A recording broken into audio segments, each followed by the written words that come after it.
Փետրվարի 4-ը քաղցկեղի դեմ պայքարի միջազգային օրն է, իսկ ամբողջ փետրվարին նշվում է քաղցկեղի իրազեկման ամիսը։ Քաղցկեղը զարգանում է այն դեպքում, երբ բջիջների ԴՆԹ-ում տեղի են ունենում փոփոխություններ, հիմնականում ձեռքբերովի մուտացիաներ, որոնց արդյունքում բջիջները կորցնում են բաժանման վերահսկումն ու սկսում են անկանոն բազմանալ։ Ամբողջ աշխարհում քաղցկեղը համարվում է ամենաչարաբաստիկ հիվանդություններից մեկը, իսկ Հայաստանը ևս չի զիջում բարձր ցուցանիշներով։ Այս մասին Օրագիր Նյուզը զրուցեց առողջապահության փորձագետ Անուշ Պողոսյանի հետ, ով նշեց, որ Հայաստանում քաղցկեղի թվի աճ կա։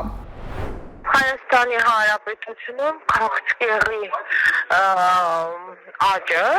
քաղցկեղով հիվանդությունը բավականին բարձրացել է նախորդ տարիների համեմատ։ Բավականին մեծ թվեր ունենք, որոշ տեսակների դեպքում անգամ մինչև 30% աճ է գրանցվել,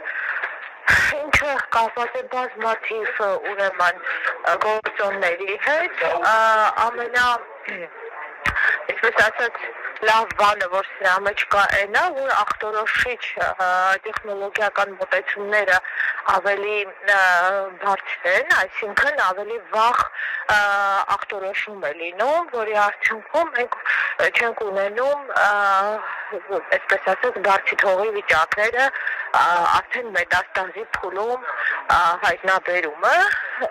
ինչը շատ դրական է եւ դրա արդյունքում քաղցկեղի մահացության թվերը բավականին իջնում են եւ հաշվի առնելով, որ մինչեւ 60% ունենք մենք հնարավորություն առողջապահության մեջ, բժշկագիտության մեջ քաղցկեղը ամբողջությամբ բուժելու, 100%-անոց ռեմիսիա ունենալու։ Վատը նա է, որ այս ամեն ինչին միանում են հատկապես Երևանում քաղցկեղածին գործողները, դա օդի աղտոտվածությունն է, դա անհասկանալի տարբեր հավելումներով սնունդի առկայությունն է եւ վերահսկողության պակասը, օդի աղտոտվածության հետ կապված, սննդի հետ կապված եւ այլն։